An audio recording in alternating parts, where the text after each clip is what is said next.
I started flexibility training as an adult, and I found that if I don't consistently go into the stretches, that I lose them quite quickly. And after years of working to achieve this level of flexibility, I'd really like to maintain it. And I found that with calisthenics training and working at a desk all day, the best way for me to maintain my flexibility is to do 5 to 10 minutes of stretching every morning before starting work. Then in my evening workouts, that's where I focus on strengthening my body at its end range of motion using mobility training. So to be clear, this routine is not the only thing I do to get strong and flexible. It's just how I maintain my current level of flexibility. And because this is my personal routine, it might be quite advanced for most people, especially because I'm working on improving my cold flexibility. So if you're new to this type of training, you should start with my 8-minute mobility routine, and then from there you can do my split workout, my middle split workout, or my back bend workout.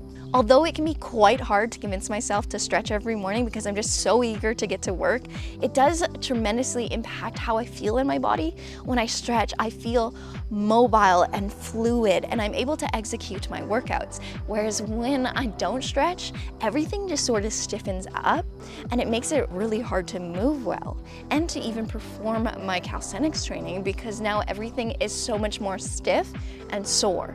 So just this small amount of time tremendously impacts how I feel in my body. For this routine, you will need a yoga mat and a yoga wheel. If you don't have a yoga wheel, you can just use it like a regular foam roller.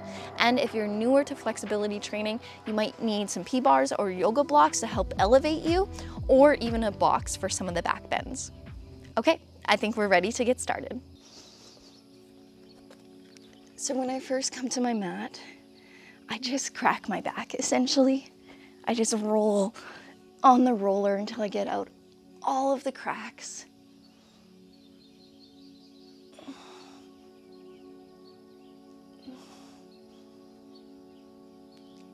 And then when that's feeling good, I'll reach back and work on curling my low back down. And I'm using my legs here as well as my lower back to really curve, trying to find both the ground and the wheel.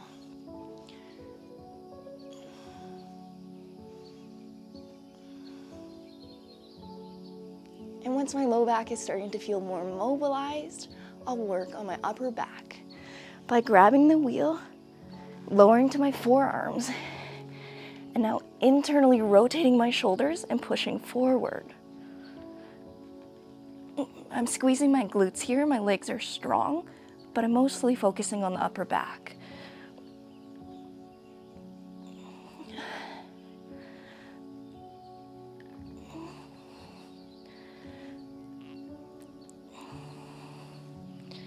When that starts to feel good, I'll move into a lunge position to start working towards my splits by first activating. So I'll come into a longer lunge, feet shoulder width apart so they're not on a line like this, they're shoulder width. And then I'm going to push forward, tucking under here, feeling this stretch across the front, and then I'll push forward, finding length while keeping this leg so strong and thinking about locking my knee. Just again, preparing for the split. Still actively tucking under.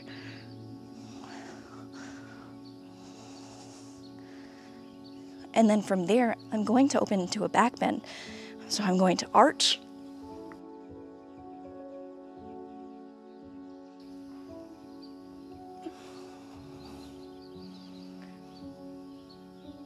Opening through the chest on the back.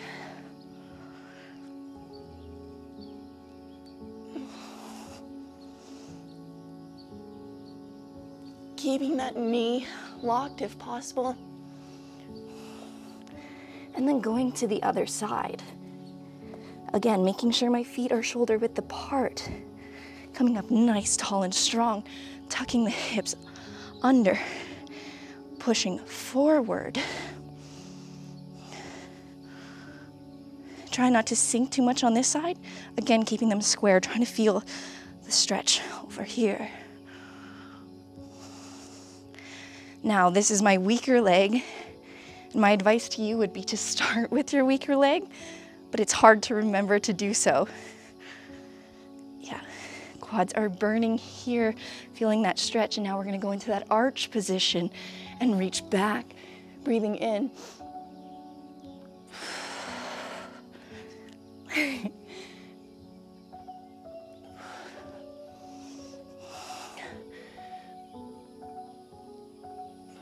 Keeping this back leg strong. Trying to keep that knee almost locked there. Maintaining your balance through strong legs. Last one.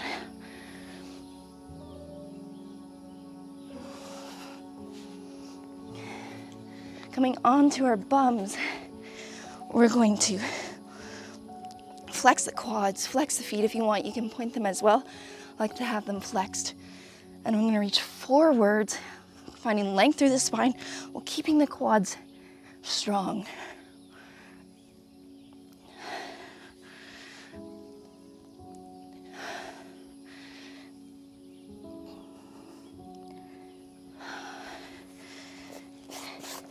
Coming onto our knees, we're going to push our hips forward, tucking under, leaning back, keeping the feet really strong.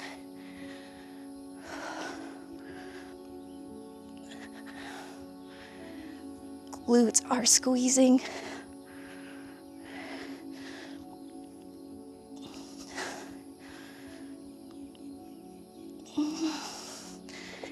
And now going into our splits.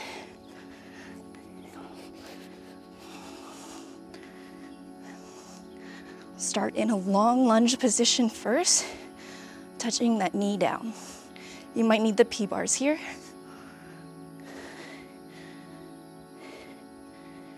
And now going into our passive stretch. Keeping the hips square, not opening to the side. Focusing right here. And finding your breath.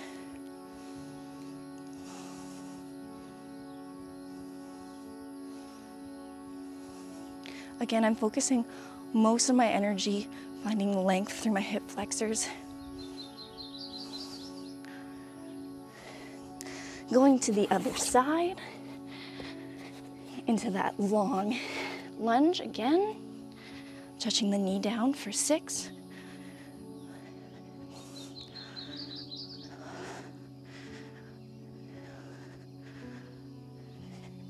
Then going into the splits. Now this is my bad side, so I feel tightness in my hamstring.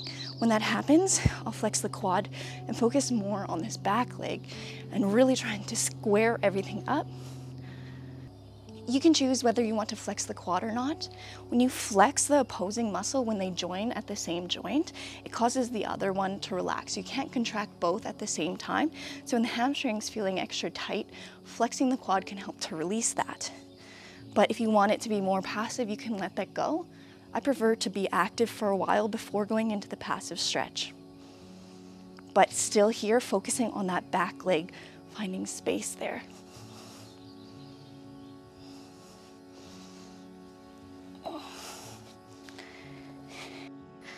And then going up.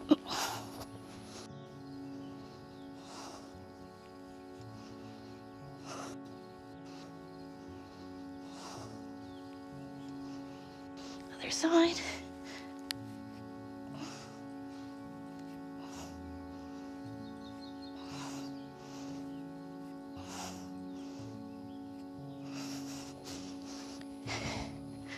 And then going up.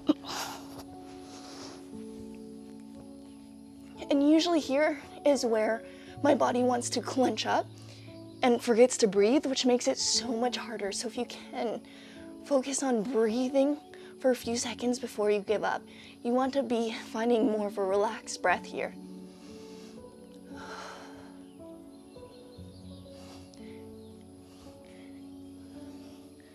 And then I work on doing around 6 push-ups, trying to bring more weight into my shoulders and into my legs.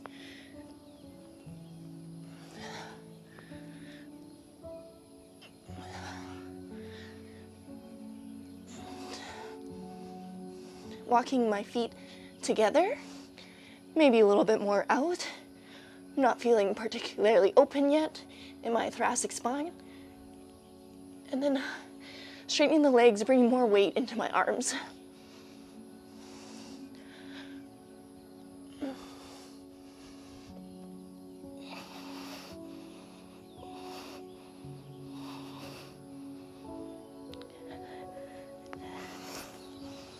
Coming down.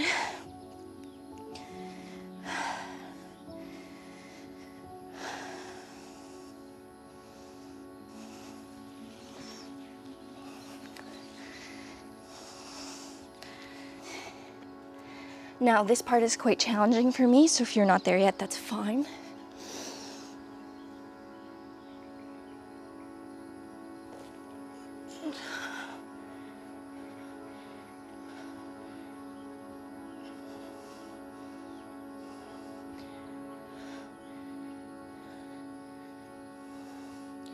In my bridge, I focus on squeezing my glutes, trying to lengthen through the hips, extend through the hips, and then bringing 50% of the weight into my feet and my hands.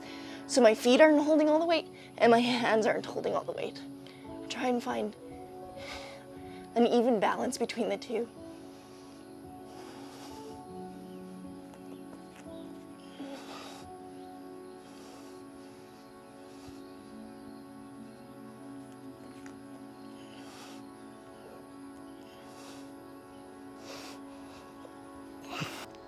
And then from there, if I need it, I'll go into a little pike stretch for a few seconds. Try and settle down a little bit. And then my last stretch is working on my middle splits more passively than I do in my regular workout.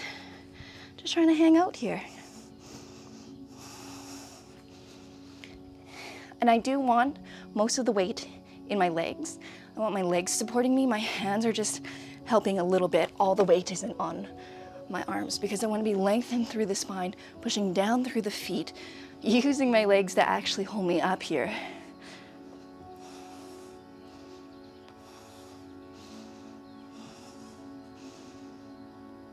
And I like to go from an arch position to a tucked position here and go back and forth a little bit. So this is just an example of what my morning stretch routine would look like. Every day it changes a little bit based on what activities I did the day before, what's feeling tight.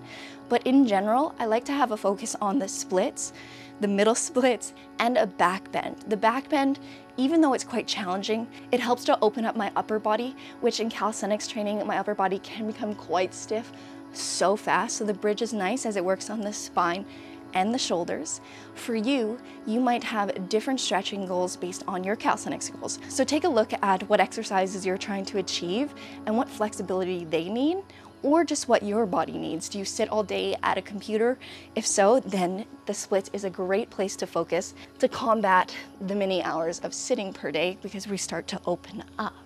If you have a specific goal like getting your splits, then do this follow-along split routine. It's gonna help you get strong, mobile legs, or if you're serious about the bridge, you can do this follow-along workout.